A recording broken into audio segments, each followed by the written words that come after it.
Lights, camera, action. Live with your hosts Giovanna Carrein and Elliot Cohen. It's a little coffee and a lot of cream.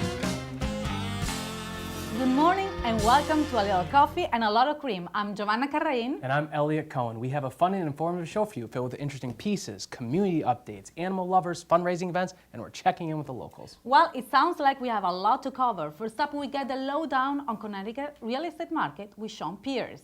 Connecticut's housing market has been in a deep rut since the recession. Is there improvement on the way? Sean Pierce tells us there may yet be light at the end of the tunnel.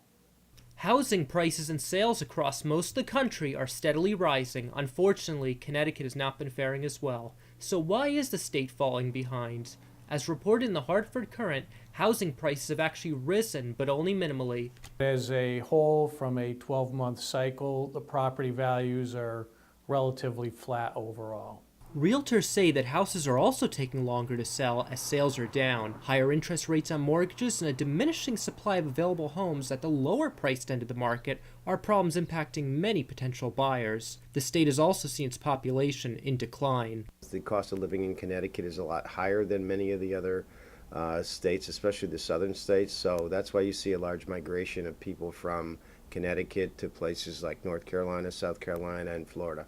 According to Kenneth Goslin, the Hartford Courant, this is particularly true of baby boomers who may no longer have children living at home and are looking to downsize and find cheaper homes. Economists point to another negative factor on home sales, the fact that the job market in Connecticut still has not rebounded from the recession back in 2008. Add on to that, this year's harsh winter made it even tougher for people to get out and look for homes. Despite things looking bleak, experts still have an optimistic outlook. I think you'll see some climbing of the prices in the next 3 to 5 years, no question about it. We don't know what the future holds, but I'm sure there are a lot of people selling their homes that are happy to hear that. Reporting from New Britain for a little coffee and a whole lot of cream, I'm Sean Pierce. Well, I hope that when I put my house up for sale, I can at least get back what I paid for it. Absolutely. When my parents put their house up for sale, it took much longer than expected. And our own Jezzo Pinette follows a brave little girl facing a tough battle. Lorden is a playful 3-year-old, and like most girls her age, loves her Barbies, dolls, and ice cream.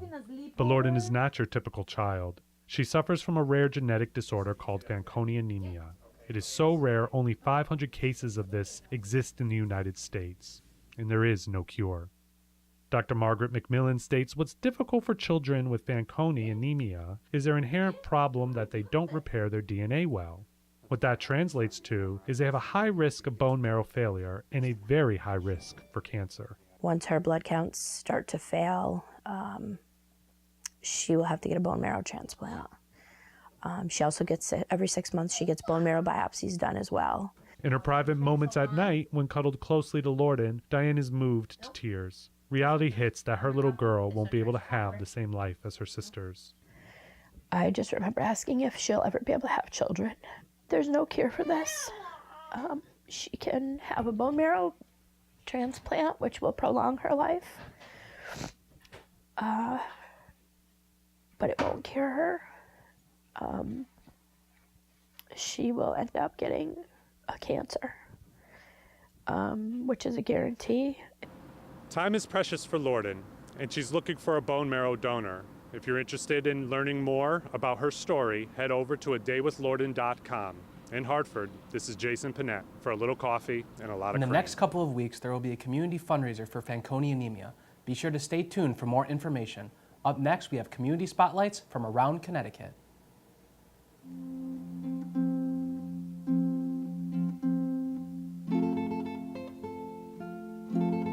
Prepare yourself for a bottled water so enjoyable you'd think you were drinking it beside an actual stream.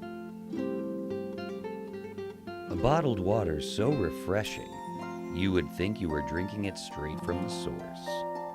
Acadia Natural Spring Water from Stop and Shop.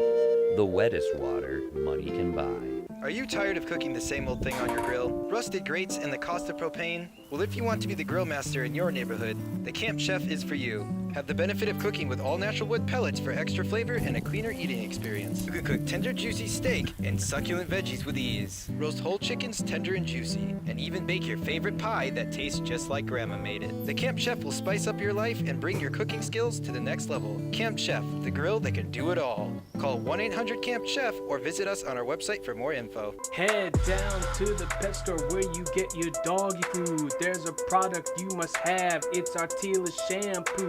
Oski Shepherd, Palms and Mimpins. Our deals cannot be beat. Ears and nose and chest and back. And don't forget the little feet. Right on down to the pet store. It ain't that far, I swear. This shampoo will make your pets look so suave and debonair. We have hypoallergenic brands since allergies are in the air. Even LeBron don't have swag like this, Cavalier. Welcome back. If you want to experience Italy, you don't need to travel thousands of miles. You don't even need to leave the state. You can have a taste of it right here in Middletown. Fiore Restaurant is just one of many businesses owned by Italian Americans along Main Street in Middletown. The majority of the Italian families that moved here through the 20th century looking for better opportunities were from the Sicilian town of Melilli. I'm from Melilli, and I made a decision to go out, I guess in, 25 years. This is the years I've been here in America. By 1930, there were so many that they built a church modeled after the one in Melilli and named after the Saint Patron San Sebastian. Every May, for 97 years, the Feast of San Sebastian has brought thousands to the streets of Middletown for rides and the great Italian food. There we got the church over here, San Sebastian. Is all Italians, they go there. Even Americans, they go, because it's a feast that we really listen inside. In 1999, the city named a nearby street Melilli Plaza in a ceremony with the mayors from both cities, and even now they're considered sister cities. In Middletown, until a decade ago, we had Italian mayor for all the time. It was Italian, original from Melilli. If you walk down the streets, you can easily find groups of people speaking Italian, keeping their roots and the language alive. The voice that helps to represent the strong Italian community of Middletown is Franco Liseo. He has filled the airways of WESU every Saturday with his own Italian radio show called Avanti Tutta, and he's been doing it for 30 years. And it's truly remarkable that Franco Liseo has been able to bring the lively culture of Italy right here to Connecticut. Yes, and back in March, he was awarded for his 30 years of service at Wesleyan University. Next up, Evan Thomas went to the popular PezCon in Stamford, Connecticut to get the inside scoop. Welcome to PezCon! The Northeast Pez Convention is the biggest of its kind in the area, with collectors coming in from all across the country. From California up to New Hampshire, down to Florida, from all over the U.S. and Canada, as a matter of fact.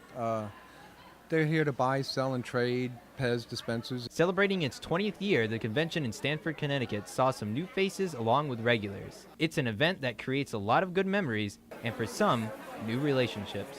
It's a great bunch of people. I met my fiance at this convention 10 years ago. Pez comes in all shapes, sizes, colors, and prices that can range from a couple of dollars to several thousands. This Make-A-Face Pez, made in 1972, is worth $4,000.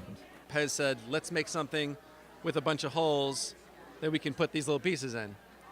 So they made this. Unfortunately, these pieces are so small, kids started choking on them. So they discontinued it real quick. And as a result, for collectors, it's super, super rare. The community here is full of passionate people who say there's just something special about Pez. It's what I had as a child, and it made me happy then, and it makes me happy now. My wife and I do not like the candy itself, but she loves the dispensers. And so we usually give the candy to friends that like the candy. I like the ones that are really, really big. For a great time and a great community, you can't go wrong with the Pez Convention. For a little coffee and a lot of cream, I'm Evan Thomas. Up next, we get an inside look at adopting versus buying pets, as well insight on the start of the bear season in Connecticut and one precautions you can take when there is a bear in your area. Hey, you there. Me? Yeah, you. Are you tired of boring old walking? Yeah, infomercial voice. Then you should get on a Ripstick. The Ripstick is a two-wheeled human-powered land vehicle. Ripstick, the ultimate carving machine. Also try the Ripstick Grind. Side effects of riding the Ripstick include looking cool and getting girls. Are your dogs tired? Have they been a slump lately? Do they need a snack to boost their nutrition? Then there's only one treat to do the job. Vitabone. Vitabones keep your dogs happy and healthy. They clean teeth, freshen breath, help their immune system, support healthy skin, and keep that coat nice and shiny. Vitabones come in 6 tasty flavors and are available in small, medium, and large sizes. Vitabone, the treat that treats them right. Sitting at your parents playing video games all day? Fortnite taking over your life? How would you like to make money playing video games? Easy. Try vMix 90-day free trial. Broadcast your games in HD to Twitch, YouTube, or Facebook. All you need is a laptop, webcam, some light, and you're all set. Live stream like a pro, making money while you do it. vMix, making moms proud, everywhere.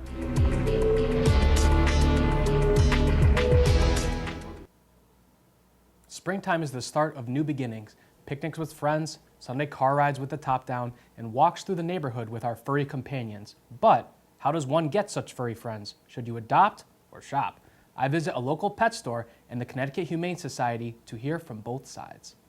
There's nothing like adding a new pet to the family. At the Connecticut Humane Society in Newington, they have plenty to choose from.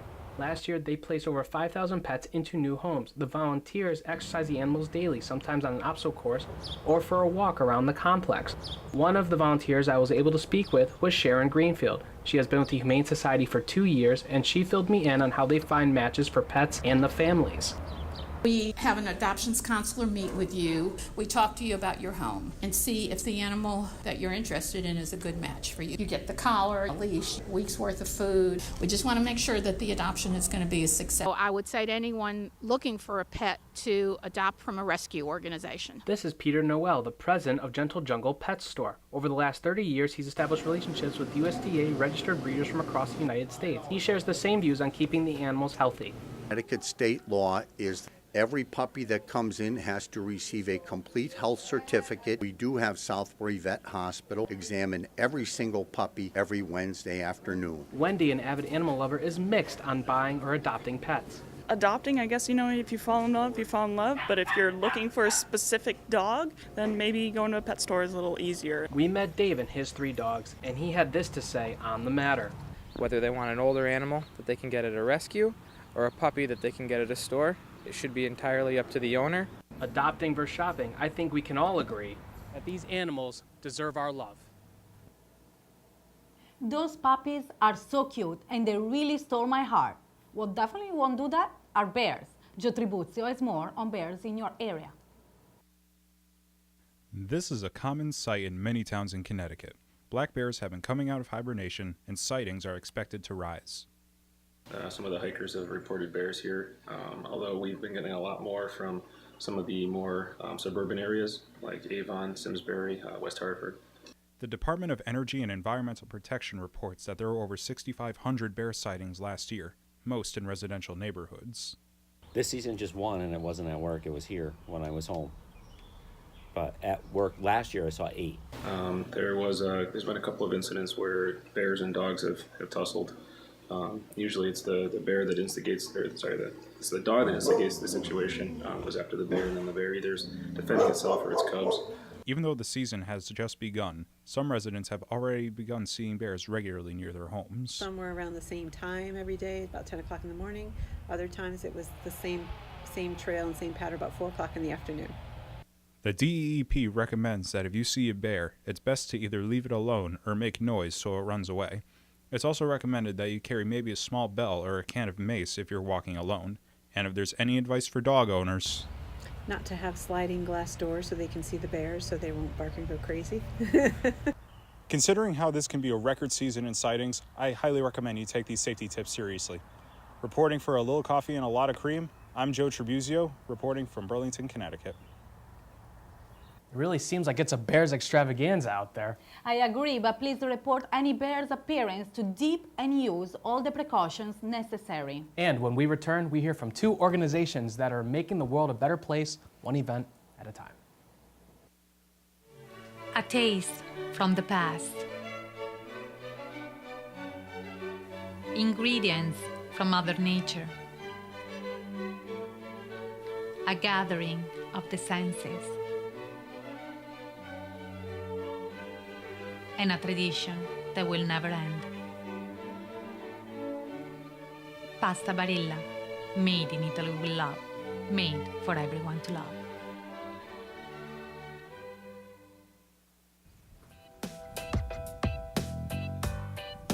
Do you like pepper spray? I mean, really like pepper spray? Well, you know who doesn't like pepper spray? Creepy guys that want to assault and harm you. Sabre Red Brand Pepper Spray, keeping you safe from creepy guys trying to harm and assault you since 1972. Sabre Red Brand Pepper Spray. Don't get caught without it.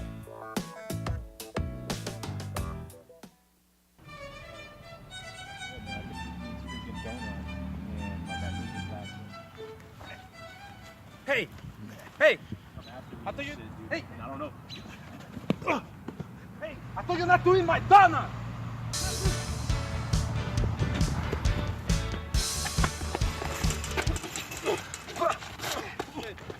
Jeez, man, you need a Snickers. Better? Better. Welcome back to A Little Coffee and a Lot of Cream. Lexi Ventris visited Killingworth to talk to families who have been affected by Huntington's disease.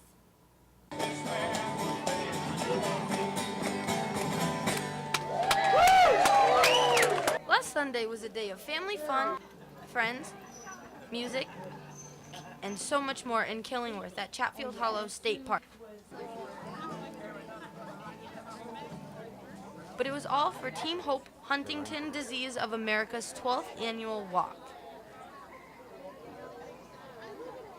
Huntington's disease is a hereditary, so it's genetic, degenerative brain disease, which affects your speech, your movements, your thought processes. The team goal for every year is to raise as much money and awareness for this disease, and this year started off with a $6,600 donation from Michael Sobrowski. On behalf of my group of hippies and all the other hippies that showed up and helped us donate this sum of money, $6,600. Team Hope is always welcoming anyone, from the community to local businesses, to participate in this event. In the walk and also in the fundraising, because I think it is something that is very essential for my family. The walk depends on the generosity of sponsors and is always encouraging anyone to donate and engage in any way. For more information on this event and how you can donate, go to www.hdsa.org/THWCT and choose Team McGannon. For A Little Coffee and a Lot of Cream, I'm Lexi Ventris. That walk seems like a wonderful way to get the family out there and to really make an impact in the community. It is always good to make good. A local charity is working to help those in need make their house feel like home. For more, here is Nick Labrac. A local charity in Bristol is aiming to help survivors of domestic violence with furniture and basic needs. For Goodness Sake was founded by Kendra Morales, one woman who used Facebook to start a life-changing organization. About almost 5 years ago, St. Vincent de Paul started to I don't want to say push, but the amount of time that the families could stay there was shorter. And so they were giving women keys to brand new apartments or new apartments, and they had nothing in them at all. And so they didn't want to leave the shelter. They actually wanted to stay in the shelter because they at least had furniture and pots and pans, and I couldn't fathom that. Working solely off of volunteers and donations from the local community, this 501c3 furniture bank has helped over 800 families in Connecticut. They have between 15 to 20 volunteers every weekend, and they get as much out of it as the people they help. This organization has helped me a lot too, just in finding more of a balance with my life. So, being able to have a purpose instead of sitting around and going out every night with my friends or whatever on the weekends, you know, I have a reason to wake up in the morning and come do something that I know is making a difference. For Goodness Sake is run by some very passionate and dedicated men and women, but they could always use more volunteers. Their 4th annual A Plate at the Table fundraiser is coming up on May 22nd at the Kinsman Brewery. For more information on this event or to contact the organization, you can reach them at their website. For a little coffee and a lot of cream, I'm Nicholas Lebrack. Not only is Facebook a great way for parents to stay in touch with relatives, it's amazing that a young woman was able to start such a wonderful organization. Of course, Elliot, women do it better. And one organization that is paying tribute and is bringing family closer together is TGM Northwest Veterans. Gerson Aguirre puts us in touch with the organization and how they're working to create a monument to honor veterans. Northwestern TGM Memorial Post has been around since 1948, and they're helping in all ways to give back to veterans. But now they're asking for some help in their latest project. The past 2 years we've been raising money, going through the city. We went through several committee meetings, Parks and Recs, Veterans Commission. We started asking for donations, did some fundraising, a pasta dinner, another dance. So we're about 3/4 of the way there. It was voted by members at TGM to honor military veterans who served and still are serving overseas after 9/11. It's very nice. You know, we take care of our veterans here. And we're going to do a nice job with this memorial. Oh, yeah. This project is to help raise funds to cover the cost of the laying foundation for the War on Terror monument to be built at Central Park in downtown New Britain, Connecticut. This is dedicated on 9/11 this year. Down there, it'd be nice if we did our ceremonies down here instead of up here. Sometimes we have 16 to 20 guys show up. Maybe down there, be more events showed up. For more information, you could go to www.gofundme.com Global War on Terror Monument. This is Gerson Aguirre for a little coffee and a lot of cream. I truly can't wait to see the monument when it is completed. When we come back, we talk about how Connecticut is preparing for the summer.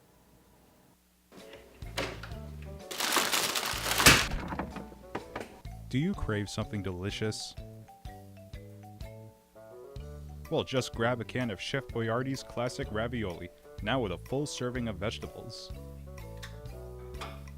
The rich, meaty sauce is so great, everyone can enjoy it. Everybody loves the classic Chef Boyardee. Boy, this stuff is good. Have you ever caught yourself wishing you had experienced life in the 50s?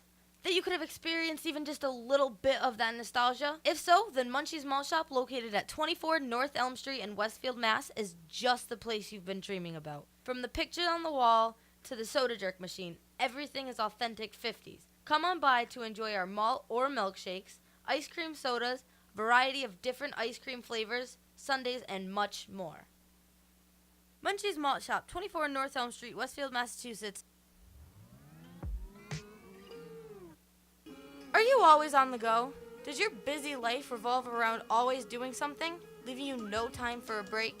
Well, we all know that life can get stressful, that your life consists of more work than rest. So when you're overtired and exhausted, drink Red Bull.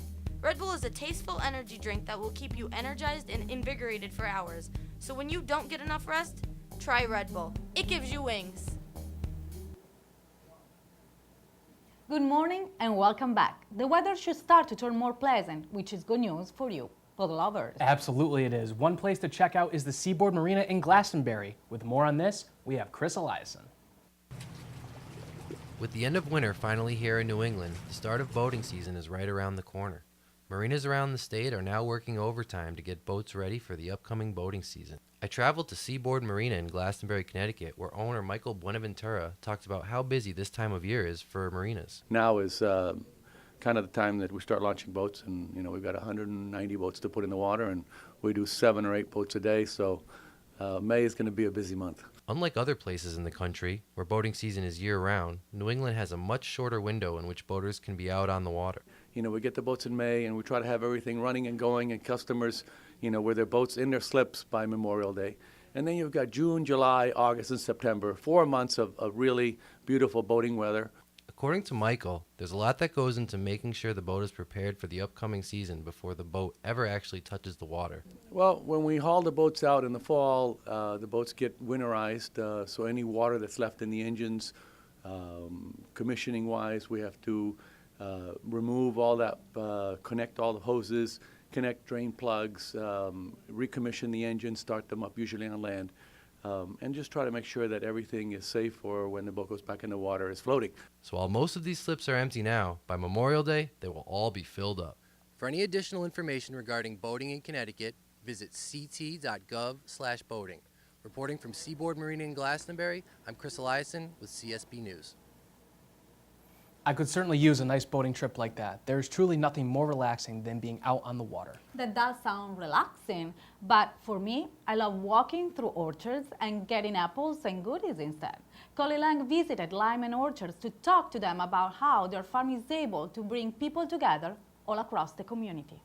Lyman Orchards in Middlefield is one of the oldest commercial farms in the state. John Lyman is the executive vice president, an 8th-generation family member involved in the business. Well, the first purchase of property or land was made in 1741, so it's 277 years since that time, and we've been farming the same land since. Peaches were our main crop until the winter of 1917-18, where we had a devastating freeze. While they still grow peaches, apples are now their main crop. The orchards are also known for their golf courses, which got its start from land where cattle used to graze. We had a dairy business along with the orchard, and as we got out of the dairy business, we had extra land available to us. Lyman's added a corn maze in 2000 as a way of attracting more people to the farm. He says it adds to their agritainment and that customers love being able to walk through the cornfield in the fall along with picking their own apples, and part of the money goes to a good cause. Well, in the case of the corn maze, we donate $1 for every ticket sold to the American Cancer Society. We've done that from year one, and since 2000 we've raised over $550,000. Another element of the corn maze is we have corn cops, and they're made up of volunteers. For almost 3 centuries, Lyman's has been a part of Middlefield. Lyman's has been instrumental in its founding and continue to contribute to national and local charities. For Little Coffee, Lot of Cream, this is Colin Lang. Every year, my family and I visit Lyman Orchards, and we love their apple pies. Yes, apple pies are really good, but you have to make sure you go for routine walks or jogs to burn the calories off. I know, and I'm glad that the weather is allowing everyone to get out to local parks and hiking destination spots. Yes. And as always, thank you all so much for watching our show this morning. Be sure to tune in tomorrow as we have local coffee shop Story and Soul filling up some fresh coffee for us. I will be certain to bring in donuts to go along with that fresh coffee. For a little coffee and a lot of cream, I'm Elliot Cullen. And I'm Giovanna Carrain. We will see you tomorrow morning.